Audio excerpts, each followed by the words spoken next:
Audio Jungle.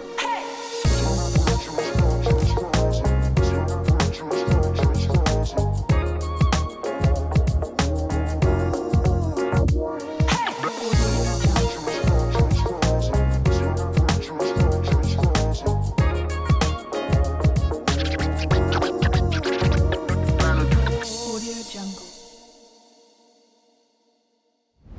E aí, pessoal, sejam bem-vindos mais uma vez aí ao 5º episódio no nosso podcast Mente Acadêmica. E hoje nós temos mais um convidado de honra, convidado super especial, que eu posso chamar de amigo também, né? O querido Wellington, mais conhecido também pelos mais íntimos como Gogó. Dá um oizinho aí pra galera, Gogó.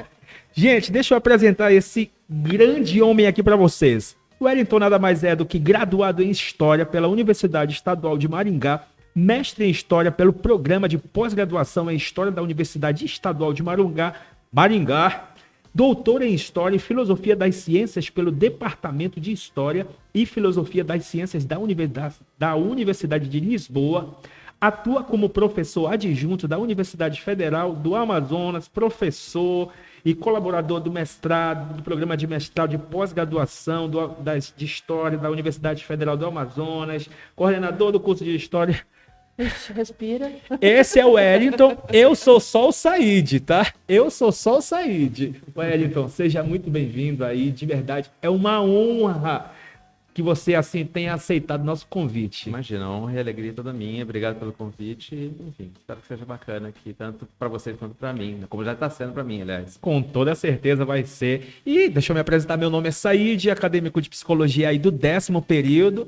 Minha amiga Daniela, Já ia descontar um ponto. minha amiga e supervisora e coordenadora, a todo respeito, Daniela Von Miller. Dá um Valeu, oizinho aí pro pessoal, Daniela. Valeu, vamos lá. E vamos lá então, né?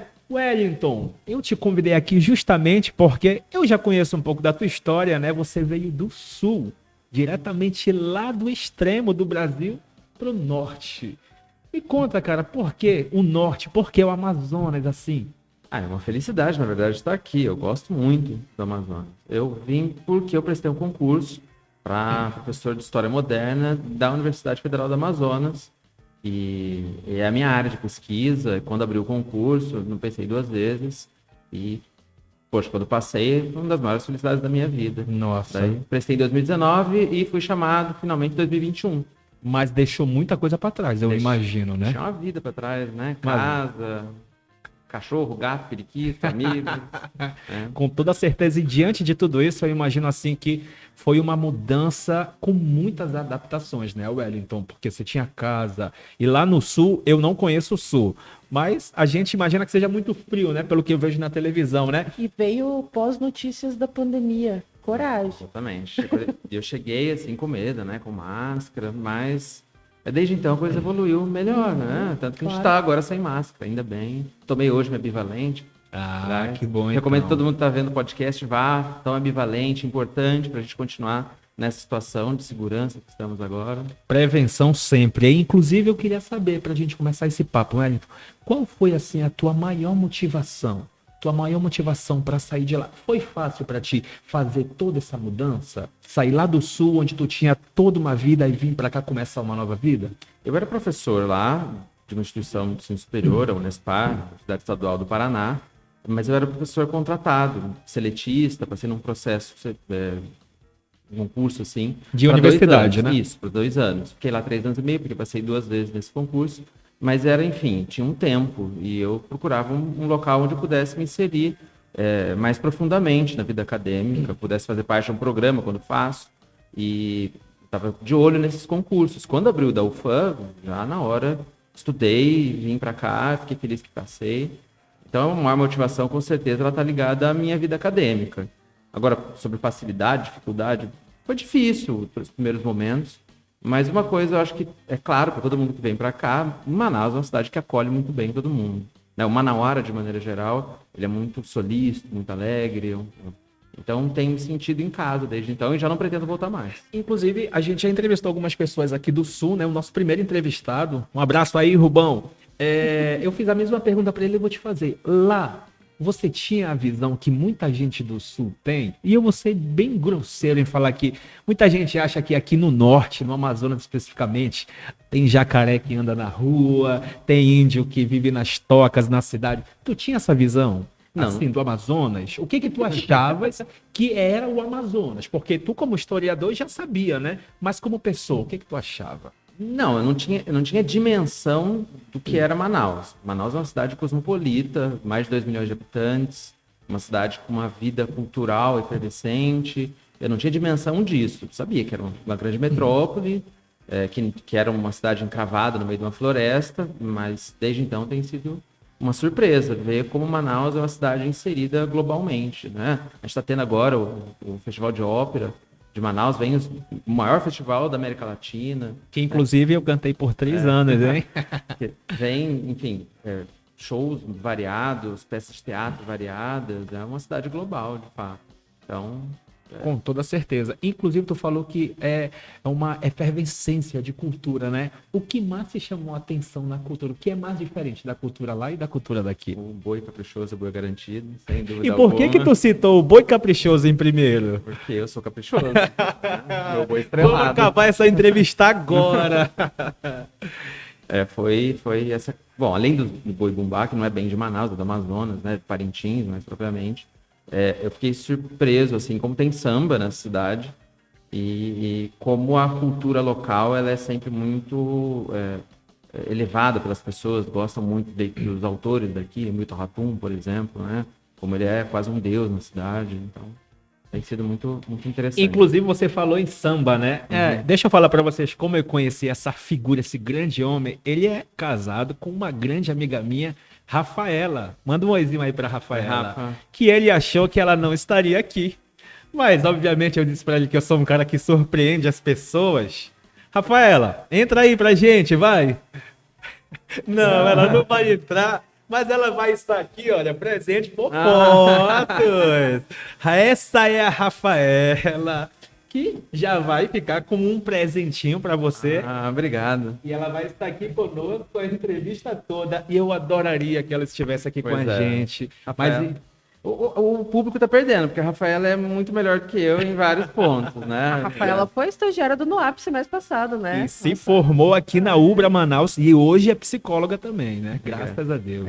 E essa foto eu, né, professor, bêbado no carnaval, de, sei lá, de sultão. Nós no carnaval. Faz uma declaraçãozinha aí pra Rafaela, vai. Rafaela, bom, declaro meu amor, a minha vida, a Rafaela todo dia, né? Uma felicidade dividir meus dias com ela. Enfim, pena que ela não tá aqui agora, mas é por um bom motivo, ela tá trabalhando. Mas enfim, daqui a pouco. A decisão é em família, né? Em casal, né? Como é que foi o debate de vocês, a decisão para vir para cá? De vir pra cá, quando a gente. Bom, a história minha da Rafaela é muito doida, né? A gente ficou um tempo, depois acabou, a vida nos separou, e depois, quando eu voltei pro Brasil, passei um tempo fora do Brasil, a gente voltou a ficar junto e depois nos casamos. Quando a gente voltou a namorar, ela já sabia que eu tinha essa vontade de me inserir dentro de uma grande universidade, num grande programa, e isso significava possivelmente mudar de cidade e de estado. Então sempre foi para ela algo, ela já sabia assim que poderia acontecer. E o mesmo com ela, né? Eu sabia que se por acaso ela ou passasse um concurso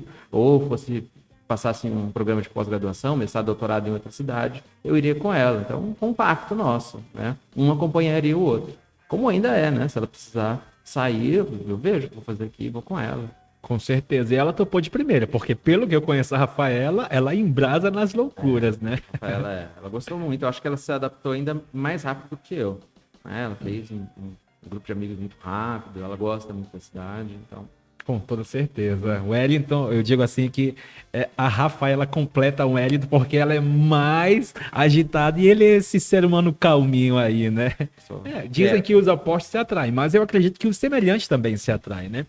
Wellington é o seguinte, o que eu queria saber também, eu falei de adaptações, né? Você tinha toda uma vida lá, só que tem muita coisa diferente lá que não tem aqui.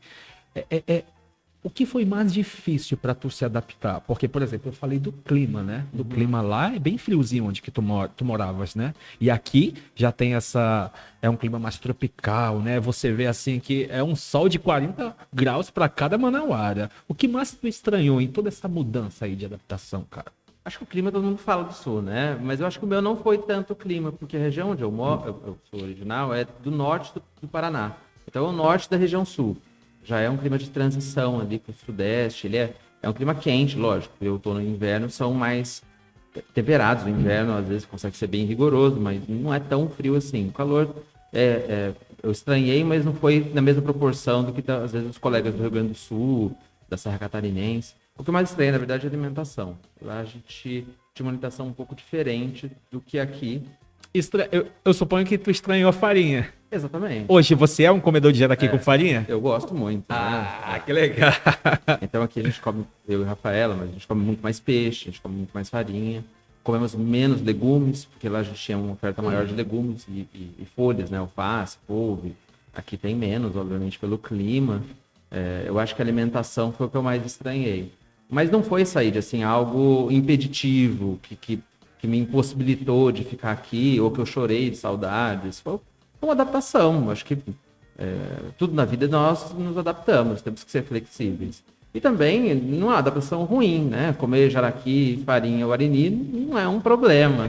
Então, uma banda de tambaqui não é um problema. Com certeza não. Definitivamente não. Não, né? E sem contar que tu tá com a mulher da tua vida, né? Pois é. Então, vocês dois juntos caminhando é um casal perfeito, né? De verdade. Caminhar a dois é sempre muito mais fácil. Mas Com toda certeza. E uma pergunta que não quer calar, Wellington. Antes de toda essa mudança, hoje você tem um trabalho fixo aqui, né? Vocês se consideram estabilizados aqui? Sim, nós fixamos raízes. Eu não pretendo voltar. A nossa vida realmente agora é aqui em Manaus, né? Fizemos amigos, nosso trabalho, a gente já está querendo comprar nossa casa. E o único problema é a família, que está distante. Mas, enfim, eu morei fora do país durante um tempo. Então, também, para mim, não é tão difícil assim. Morou fora do país? Onde Morei. foi? Conta um pouco pra gente dessa história aí. Eu fiz o doutorado em Portugal, em Lisboa. Eu fui em setembro de 2013, ou seja, 10 anos atrás, né? Tô velho. E voltei e terminei o doutorado em dezembro de 2017. Ele tá velho e eu sou careca. Olha só a ironia do destino. Eu passei 4 anos e aí alguns meses em Portugal, fazendo doutorado, e fiquei lá praticamente todo o tempo. Voltei só uma vez, nesses 4 anos e meio quase. Tu já era casado com a Rafaela? Não, não era. Não sim. era nem casado, nem namorava nessa época. E, então, acho que foi mais difícil me adaptar lá, Portugal, do que aqui, o Amazonas. Mas, enfim, essa questão só da ausência da família, a distância da família, aliás, que pega um pouco. Mas eu acho que por eu ter morado fora do país, não me pega tanto como, por exemplo, pega para Rafaela. E Ué, eu te falei antes, né, nos bastidores, que eu sou filha de historiadora também, né? De onde veio o desejo de estudar e investir a carreira na área de história? Boa pergunta. Sabe aquela coisa assim, meio... você sonha para ser professor desde sempre e alimenta aquele desejo e se torna professor e se torna realizado? Não foi assim comigo. Eu, na verdade, não tive essa história de contos de fadas. Eu terminei meu 3º ano do ensino médio e não sabia o que queria fazer. Fiz alguns testes vocacionais. Como muita gente não sabe, né, É Wellington? muito comum. E fiz alguns testes vocacionais, eles deram muita coisa e, enfim, eu passei 2 anos, eu acho, depois que terminei o ensino médio, sem saber muito o que fazer. Eu trabalhava na época, não pensava em fazer faculdade tão cedo, e minha madrinha me deu um livro chamado Povo Brasileiro, de um sociólogo chamado Darcy Ribeiro, acho que muita gente conhece. E eu li aquele livro, ele, enfim, mudou minha vida. Terminei de ler o livro e falei, eu quero fazer isso. O livro fala sobre o quê? Fala a formação do povo brasileiro. Sim. É um livro que conta da formação do povo brasileiro, enfim, todo o processo, focando o período anterior, a chegada dos europeus, as nações indígenas que viviam nesse espaço geográfico que a gente conhece como Brasil hoje, a chegada dos europeus e como isso altera bastante a dinâmica desses povos que existiam na costa, o processo de interiorização dessa colonização europeia. Enfim, é um livro que fala sobre a formação do povo brasileiro. E é muito interessante, é um livro de sociologia, mas me inspirou a fazer história. Daí, eu acho que eu li foi em 2016 eu fiz o vestibular, 2017 já estava na faculdade de História. Aí, lá na faculdade de História, eu me descobri professor de História e historiador. Ao longo desses 4 anos de graduação, eu me encantei com a docência, me encantei com a possibilidade de fazer pesquisa, enfim.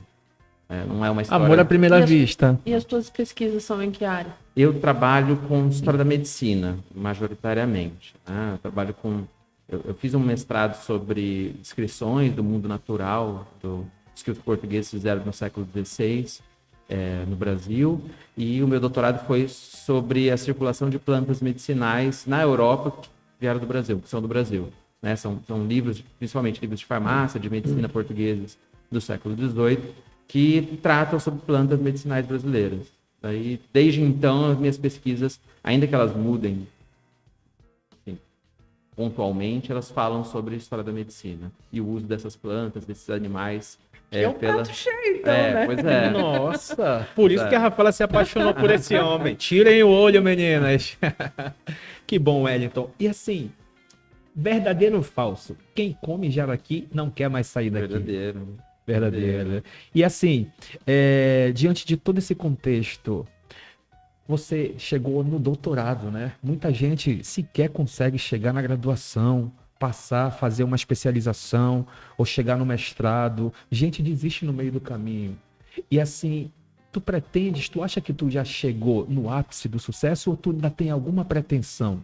Não, de forma profissional. Profissional todas, né? O ápice de forma alguma. Eu estou iniciando ainda a minha vida acadêmica. É bom até você ter falado isso, pouca gente chega, né, na graduação, no mestrado, doutorado. Realmente, é um privilégio fazer um ensino superior. Uma parcela muito pequena dos brasileiros tem esse privilégio. E é importante que até os nossos ouvintes aí que estejam na faculdade, seja aqui na UBRA ou em outra universidade, tenha consciência disso. Você é um privilegiado. E eu sigo minha vida muito nisso. Eu sou um privilegiado para poder estudar, por poder estar na universidade, por escrever aquilo que eu gosto. Minhas intenções acadêmicas, elas não terminaram no final do doutorado. Na verdade, eu acho que elas começaram com o doutorado. Tem muito mais a fazer e para contribuir com a ciência e com a educação no Brasil. Então, você é um incentivador da educação, né? Com certeza. Eu trabalho muito no interior, Wellington, assim, e no interior a gente tenta identificar quais são os maiores problemas. E os maiores problemas, o tripé de problemas que a gente identifica é saúde, segurança e educação. Então, a educação, assim, sempre está em terceiro lugar. Tu acha que se houvesse mais investimento primeiro em educação, a gente não teria tantas mazelas sociais por aí? Historicamente, nosso país em nenhum momento ele investiu, de fato, realmente priorizou a educação. Em nenhum momento da nossa história.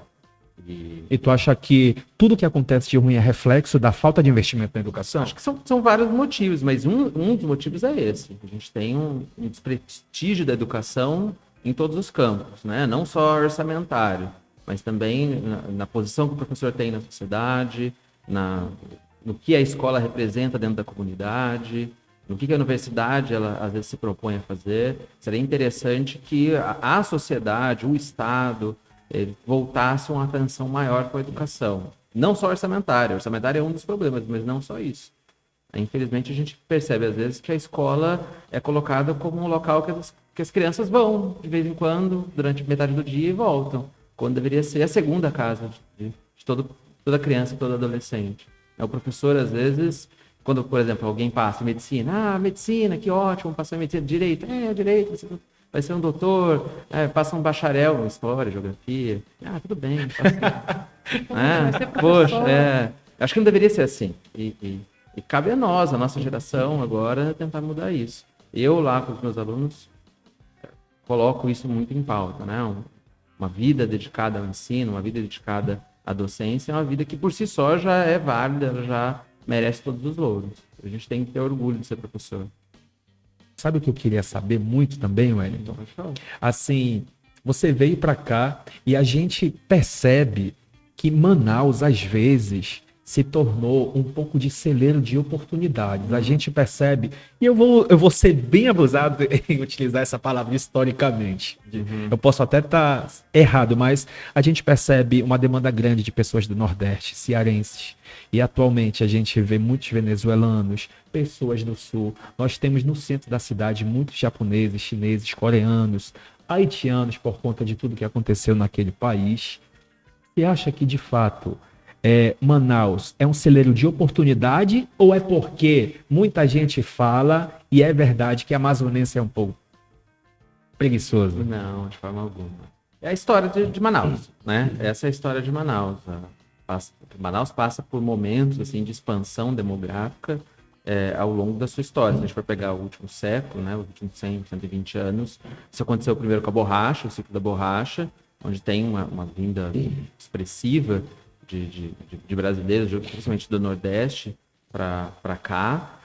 Depois você tem um ciclo que começa ali na década de 80, final da década de 60 até a década de 80 por conta da Zona Franca, e é onde tem um boom realmente populacional na cidade, inclusive parte de alguns problemas de moradia da cidade, de educação urbana na cidade, estão ligadas a uma expansão desordenada nesse momento, em que as pessoas elas não tinham onde de morar e acabavam ocupando espaços geralmente muito limítrofes na cidade. E o Estado foi incapaz de lidar com isso, e às vezes até jogou essas pessoas para essa localização. Para quem quer... Posso fazer uma indicação de um livro, né? Por favor, não é à de história, vontade. mas é um livro muito bom, do Milton Ratum, Cinzas do Norte, conta um pouco. Newton Ratum? Do Milton Ratum. Milton Ratum, Cinzas do Norte. Cinzas do Norte, vale muito a pena. Conta um pouco sobre isso, não é um livro de história, mas conta um pouco sobre isso. E hoje, atualmente, tem vivido novamente esse momento. Manaus é um grande Eldorado, mas não é por conta do manauara ou do amazonense ser preguiçoso de forma alguma. Acho que pelo contrário. A cidade ela tem demonstrado um boom econômico nos últimos anos, historicamente, em ciclos, e isso chama as pessoas, né? Mas se a gente for ver, essa realidade não só de Manaus, todas as grandes metrópoles brasileiras passam por isso. São Paulo, Rio de Janeiro, Belo Horizonte. Inclusive, uma pergunta que eu gostaria muito de fazer, porque eu nunca fui para o Sul, mas pretendo. Aqui em Manaus, como eu te falei agora, né? Eu acredito que seja um celeiro de oportunidade para as pessoas que vêm para cá e conseguem se estabilizar financeiramente. Nós temos a Zona Franca de Manaus, né? Que é uma cidade de empresas que geram empregos. Como é esse âmbito lá para o sul, de onde tu era? Tem oportunidade de emprego? É tão amplo assim o mercado de trabalho? Depende. O Brasil ele é muito plural, isso aí. Eu acho que mesmo a região sul, ela tem suas regiões, né? Se a gente for pensar, por exemplo, no Rio Grande do Sul, no caso da nossa colega aqui, tem uma região que é mais agrícola, outra região mais urbana. A minha cidade natal, que é Maringá, que não é bem minha cidade natal, mas é a cidade onde eu passei parte significativa da minha vida, ela é uma cidade que tem se industrializado muito nos últimos 15 anos, em especial com serviços para a indústria, serviços tecnológicos, essa indústria 2.0 que tem surgido. Mas não tem lá uma zona franca, lá, como é o caso daqui. O comércio, de maneira geral, e a indústria lá não são tão expressivos assim. É mais o agrícola, né? O setor agrícola que é mais expressivo ali naquela região do norte do Paraná, em especial de soja. Um grande celeiro assim, de soja, essa região. Eu estava pensando aqui, no teu ponto de vista, assim, eu ouço falar muito, e até um trabalho que a UBRA faz em escolas, né? Pessoas que estão ingressando no ensino superior, uma quantidade de jovens que sonham em sair daqui, ir embora, né? E eu ouvi essa semana ainda, assim, né? Todo manauara tem o sonho de sair daqui. E aí eu te pergunto, assim, tu acha que o manauara conhece e valoriza a sua história e essas possibilidades e oportunidades daqui? Eu acho que não é só manauara que tem isso. Eu acho que talvez seja de a geração, assim, essa faixa etária, né, de 18, 21, 22 anos, você tem ali uma formiguinha que diz, eu quero ir embora. Eu tive isso, foi a minha história. Eu nasci numa cidade muito pequena, chama Cambará, e com 21 anos fui para Maringá para fazer faculdade, enfim. Eu acho que eu conheço casos variados ali por conta do meu trabalho de alunos que foram e voltaram. Outros que foram se estabeleceram, e, enfim, estão no Rio de Janeiro, São Paulo, tem um que está no Ceará, Fortaleza. Eu acho que cada caso é um caso. Eu acho que as pessoas elas não devem pensar, isso eu falo muitas vezes para colegas e amigos que são de Manaus, né? Devem perceber essa cidade com melhores olhos. Manaus tem seus problemas? Tem. Eu posso ficar aqui numerando... Em qualquer lugar. Em qualquer lugar, exatamente. Posso ficar aqui numerando vários, mas como qualquer lugar tem seus problemas. Mas Manaus também tem coisas lindas, tem oportunidades imensas, tanto profissionais quanto também pessoais. É uma cidade com uma cultura muito rica, tem essa arquitetura de Manaus que me encanta. Eu gosto de ficar andando ali no centro histórico, sabe? Olhando aqueles prédios antigos. E eu acho que quando você olha para a cidade tentando encontrar coisas ruins, você vai encontrar várias. Mas é necessário também mudar, às vezes, essa lente, essa visão, e ver as coisas boas que a cidade tem. E Manaus tem várias. Você falou de coisas ruins. Coisas boas que você já conheceu em Manaus e você se encontrou. Já entrou no Teatro Amazonas? Eu entrei, tava lá semana passada, fui numa peça de teatro, lá na ópera. Já foi na Terra das Cachoeiras? Lá? Não, Presidente Figueiredo? Não fui o Presidente Figueiredo, acredita? Não fui ainda. Mas já foi em Novo Airão nadar com os botos? Também não. Sabe, conheço pouco o Amazonas. Eu saí de Manaus poucas vezes. Eu fui para Santo Antônio do Içá, no Alto Solimões, a trabalho 3 vezes, 2 vezes, aliás, porque eu participo de um projeto da universidade de graduação para cidades interioranas. A gente atende principalmente professores que dão aula na rede pública, querem fazer uma segunda graduação, ou são só formados no magistério, querem ter um ensino superior. E só conheço essa região do Alto Solimões, até Tabatinga, Santo Antônio do Içá. Não conheço ainda a cidade, tem muita coisa para conhecer. Já para quem vai ficar aqui, né, que tá feliz aqui. Inclui passeio a Navilhanas. Ah, com certeza. A Navilhanas, eu tenho certeza, Wellington, que você vai ter muitas oportunidades, inclusive comigo, né? Você é um cara assim que conquistou meu respeito, a minha confiança, tanto pela pessoa que você é, como pela pessoa com quem você é casado, né? Minha grande amiga Rafaela. A gente vai chegando aí no finalzinho aí da nossa entrevista aqui no podcast. Queria muito te agradecer pela tua presença, pela tua simpatia, ter reservado aí um espaço que eu sei que é muito ocupado do seu tempo aí para dar essas contribuições aí pra gente. Muito obrigado. Imagina, o prazer é todo meu, conta comigo sempre. Feliz aí em poder contribuir para o projeto.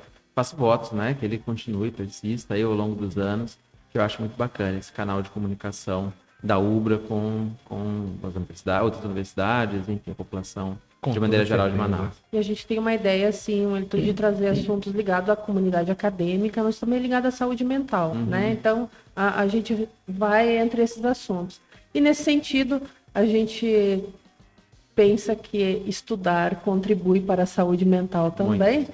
Então, se quiser deixar um recado aí para o pessoal que não está estudando ainda, ou que quer estudar, se pensa em estudar. Então, bom, meu recado é que estudar, às vezes, é complicado, é difícil. A gente estava até falando que está aqui em semana de prova. Mas, pessoal, não esmoreça, não se entristeça, não entra nesse, às vezes, até um espiral, né, decrescente. Eu não vou conseguir dar conta. A universidade nem sempre é fácil, mas a caminhada vale a pena, né? É um esforço que vale a pena. Então, boa sorte nos estudos, que estudem bem, se apliquem, que vale a pena. O prêmio final vale muito a pena. E dá um recado também aí, Wellington, já que a gente chamou aqui por conta de toda essa mudança e adaptação, manda um recadinho aí pra galera, ali olhando para aquela câmera, pro pessoal que pretende também se mudar, assim, radicalmente de uma região para outra, mas tem um medo, assim. Qual é o recadinho aí que tu dá para essas pessoas? Meta a cara, se jogue, vale a pena. A vida é uma só, não temos tempo para ficar infeliz, né? Se você tem o interesse de ir para algum lugar, de fazer alguma coisa diferente, faça, vai valer a pena. Antes de encerrar, né, trouxe esse presentinho aqui, que é o grande amor da vida do meu amigo, e para ele também tem uma lembrança minha aqui. Eu o conheci numa roda de amigos, fazendo algo que muita gente faz, né? E eu trouxe um presentinho aqui para você. Opa, uma lembrança com aí certeza. para você, viu? Obrigado. Todo O problema coração. não é ele abrir o pacote, o problema é ele não servir a gente. Esse é o problema. Mas Não, eu acho que a gente vai guardar para servir numa boa oportunidade. no fim de semana, senão vai quebrar meu regime, né? Isso. Tá bom, tá bom. Mas estão Wellington. convidados, né? Vamos tomar lá em casa. Com toda certeza. Wellington, obrigado mais uma vez pela tua presença e obrigado a vocês que estão acompanhando aí o nosso podcast. Gostaria de pedir aí, ativa as notificações, sigam o NOAP, o Núcleo Organizacional de Apoio Psicopedagógico, sigam a Ubra Manaus também, ativa as notificações, compartilha, comenta, salva e é isso daí, galera. Muito obrigado pela presença aí de vocês e a gente sempre finaliza aí com um brinde, né? É? Ah, que bom. Um brinde ali. Show. Então, até a próxima, até o 6º episódio do podcast Mente Acadêmica. Valeu! Audio Jungle.